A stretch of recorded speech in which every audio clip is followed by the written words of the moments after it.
Everyone, welcome you all. कैसे हो आप सब। तो आज हम करेंगे सर्कल चैप्टर की एक्सरसाइज 10.2 के क्वेश्चन नंबर 7 को।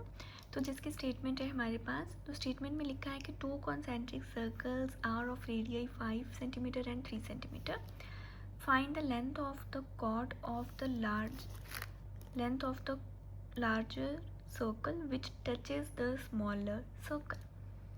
ओके, स्टेटमेंट को रीड कर लिया। तो स्टेटमेंट में हमारे पास क्या है, 2 कॉन्सेंट्रिक सर्कल्स हैं। कॉन्सेंट्रिक सर्कल्स कैसे होते हैं, जिनका सेंटर क्या होता है, सेम होता है। जैसे मैं ड्रॉ करके बताती हूँ। तो एक होगा हमारे पास ऐसे बिगर सर्कल, जिसका हमारे पास एक सेंटर होगा, और उसी सेम सेंटर के साथ हमारे पास होगा एक स्मॉलर सर्कल। तो इन सर्कल्स को बोलते हैं कॉन्सेंट्रिक सर्कल्स। तो इनके रेडियाई हमारे पास कितने हैं, 5 सेंटीमीटर और 3 सेंटीमीटर।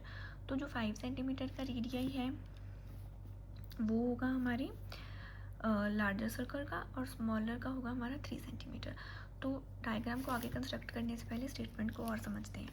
तो हमें निकालना है find the length of the chord. तो हमें एक लेंथ ऑफ द कॉर्ड जो है वो फाइंड करनी है जो लार्जर सर्कल की है, विच टचेज द स्मॉलर सर्कल।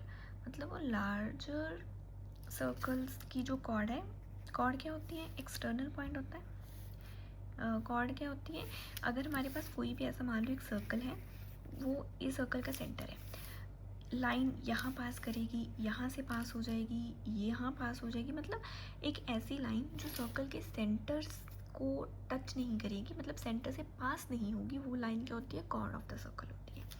तो ये जो कॉर्ड है वो क्या है, लार्जर सर्कल पे है और टच करेगी स्मॉलर सर्कल को भी। तो मतलब ये कॉर्ड इस पॉइंट से लार्जर सर्कल के इस पॉइंट तक जाएगी, टच करेगी साथ के साथ स्मॉलर सर्कल को। ओके, अब हम रेडियस बनाते हैं। तो ये स्मॉलर सर्कल का जो रेडियस है ये हो जाएगा हमारे पास 3।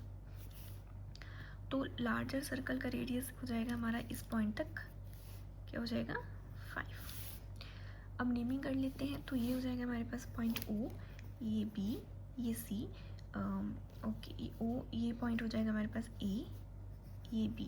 यहाँ सर्कल को टच करेगा C, यहाँ सर्कल को टच करेगा तो T। और हमें फाइंड करना है the length of the chord. Length of the chord हमारी क्या है, AD। Clear, okay. तो अब हमें पता है कि ये हमारा सेंटर से पास होगा, तो पॉइंट ऑफ कांटेक्ट के साथ ये कितना हो जाएगा हमारा, 90 degree with the help of theorem 1। Okay, तो हमें जो फाइंड करना है वो हमें फाइंड करना है length of the chord AD। तो हमें पता है कि ये एक ट्राइंगल की शेप में है, 2 साइड्स हमें गिवन है और 90 डिग्री गिवन है। तो हम पाइथागोरस थ्योरम को यूज़ करेंगे और AB की वैल्यू निकाल लेंगे। क्लियर, चलो।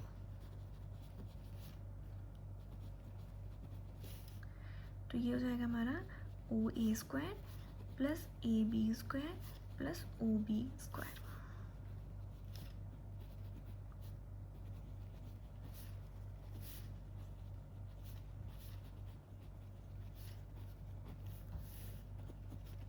सॉरी, यहाँ पे इज इक्वल टू था, और अब 9 जो है वो 25 के साथ हो जाएगा माइनस।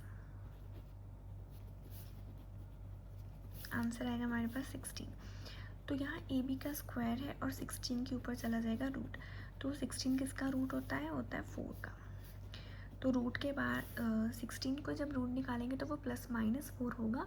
हम इसे प्लस कंसीडर करेंगे क्योंकि जो लेंथ होगी वो हमेशा पॉजिटिव होती है। तो हमारी जो AB है वो आई है हमारी 4 सेंटीमीटर। क्लियर, लेकिन हमें तो निकालना था AD कंप्लीट। अब दूसरी बात जो आपको ध्यान से समझनी है कि जब हमारा एक सर्कल होता है और जो सर्कल की एक टेंजेंट होती है, तो जब हम रेडियस के साथ पॉइंट ऑफ कांटेक्ट बनाते हैं तो ये जो पॉइंट होता है वो टेंजेंट को क्या करता है, हाफ डिवाइड करता है। मतलब उसके क्या करता है, इक्वल पार्ट्स में डिवाइड करता है। उसके क्या करता है, इक्वल पार्ट्स। तो इट मीन हमारा जो AB है वो BD के क्या होगा, इक्वल, और दोनों की वैल्यू कितनी होगी, 4 सेंटीमीटर। तो हमें निकालना है AD। तो AD कैसे बना है हमारा, AB प्लस BD से। दोनों की वैल्यू कितनी है हमारी, 4। तो जो लेंथ ऑफ टेंजेंट AD है वो होगी हमारे पास 8 सेंटीमीटर। तो इसी के साथ हमारा क्वेश्चन 7 होता है कंप्लीट। आई होप आपको क्वेश्चन इजीली समझ आया होगा। अगर आप चैनल पर पहली बार आए हैं तो चैनल को लाइक, शेयर और सब्सक्राइब करना। Thanks for watching.